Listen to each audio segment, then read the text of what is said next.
Good evening. Surging floodwaters that have already trapped hundreds around Boulder, Colorado are threatening more communities tonight.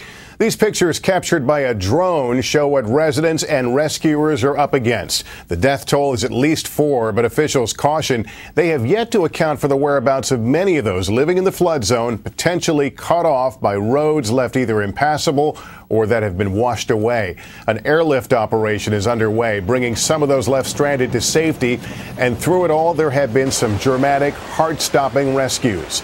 Our team remains in place. Joe Fryer leads off our coverage tonight from Boulder. Joe? Good evening, Lester. All that rain from the past week is still surging through rivers and creeks across Colorado, and in some spots, that's creating more dangerous situations. No relief tonight from rapidly rising waters as overflowing streams pour through even more parts of Colorado. Is no doubt an epic event, a once in a 500 to 1,000 year storm. This is the scene in the town of Greeley. The river's edge usually rests a third of a mile from here, so crafty neighbors built a berm to keep the water from their homes. So I just started pushing up dirt, trying to block it, and pretty soon the highway washed out and the water just started receding.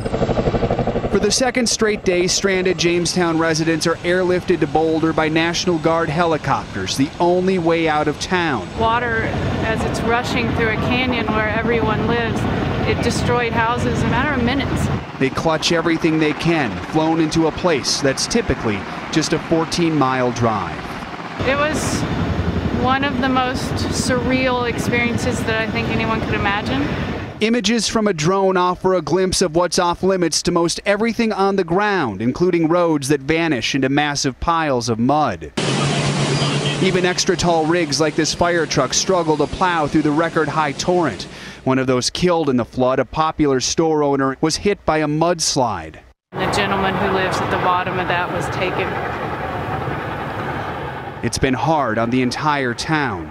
Meantime, the Boulder County Sheriff says about 200 people are still unaccounted for. We're assuming that some of them are still stranded. We're assuming that there may be further loss of life or injuries. We have to assume that. But they hope most are just stranded without communication. Someone who is accounted for, Roy Ortiz, rescued after spending 2 hours in his submerged car. So I have to wait, I have to pray, I have to sing it to God. Because I want to survive. Stories like this are offering some hope to a state just struggling to stay above water. Joe Fryer, NBC News, Boulder, Colorado. This is Leanne Gregg in Colorado.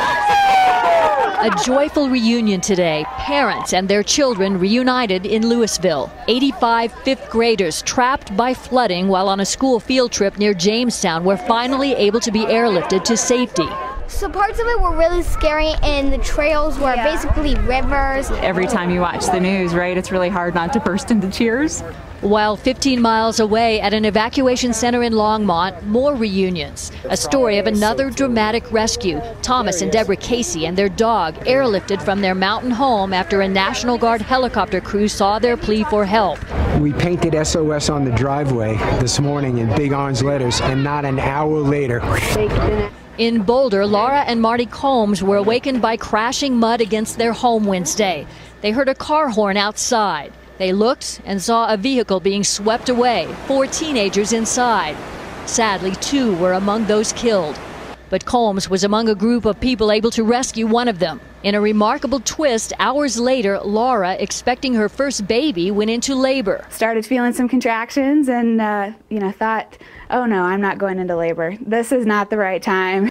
With no way out, emergency crews arrived and transported her to a hospital. Baby Ingrid was born shortly after. Back in Louisville, I missed you guys. And across this flood-ravaged region, families say they're grateful just to be together. We'll let them get away with a little bit more, I think, today. Those kids on a trip designed to help practice teamwork got the ultimate lesson.